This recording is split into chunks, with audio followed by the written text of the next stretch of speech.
Hi, my name is Mandolin Petrin. I'm the author of The Gifted Verse, and I'm just going to read you a little bit of Chapter 4 of First Life. I took a deep breath before bringing my hand to the breastplate, running my fingers over the cold metal.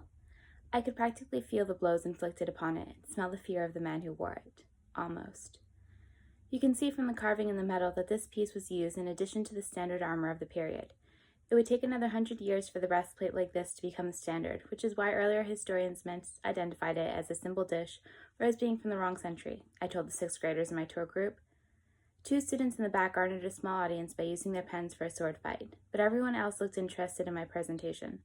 I love student groups so much more than the business functions they sometimes brought in. Giving tours of the museum was my favorite part of the after-school job I'd been working since junior high. Well, that and archiving, because nothing can beat the first time you encounter a new piece. This indentation probably came from an arrow, and this line here from a sword attack they were unable to avoid, I added, finding satisfaction when 2 opponents in the back row looked up at the mention of swords. Any questions? I asked once the tour was over, passing around the replicas Dr. Richards made my second year working here. Kids were more engaged when you let them manipulate the ancient artifacts, but you didn't want to entrust children with medieval weaponry, especially not heavy and priceless medieval weaponry that can cause a lot of damage if 2 people get upset over wanting to hold it at the same time. Thank God Dr. Richards didn't hold it against me. He just made safer replicas.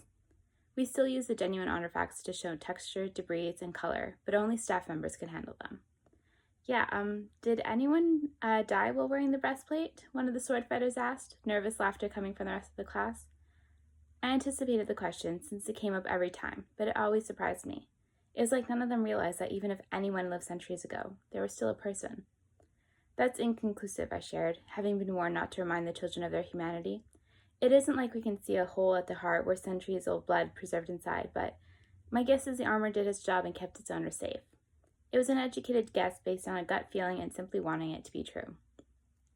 Once the kids left, I went to catalog the shipment for our next exhibition.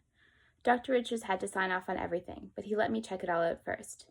This one was on anthropology and archaeology, with a focus on how they could be used in modern society, such as solving mysteries and crimes.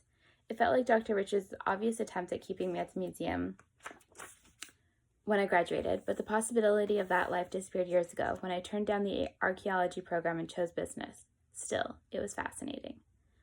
Normally, I would check off the item once I found it and move on, but today I took a little longer, knowing it would be my last shipment until September. Miss Carmichael, a word?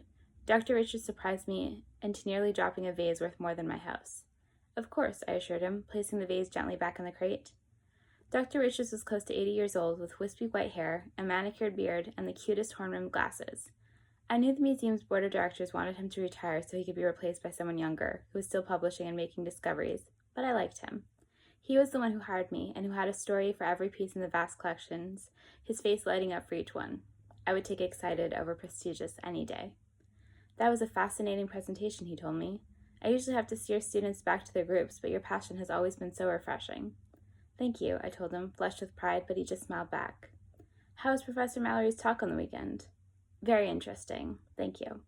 He'd given me his comp ticket, so I wasn't about to tell him I'd missed the live version and watched the bootleg copy with my sister on Saturday night. I'm glad you enjoyed it. I've always found her wonderful to listen to, he shared.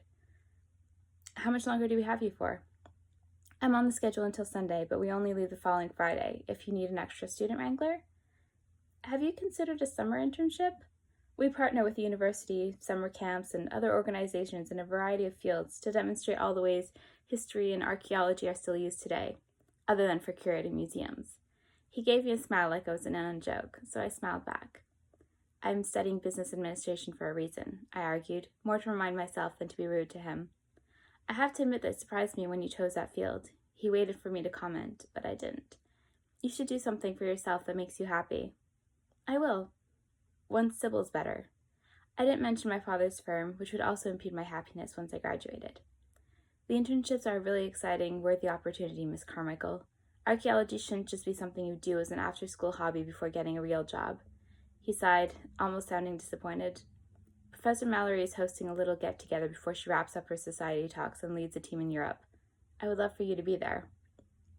In addition to being the famed archaeologist I wished I could be, Professor Mallory was the head of my university's archaeology department, as in she had final say on who got the internships Dr. Richards mentioned.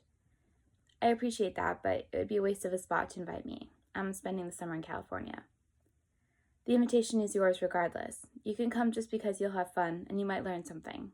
We'll be at the villa at 8 p.m. You can meet Professor Mallory one-on-one and make an educated decision afterwards. I really need to.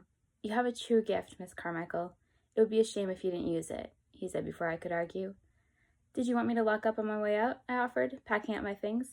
I felt terrible for blowing him off, but I didn't want to get into it. No, I'll take care of it, he assured me.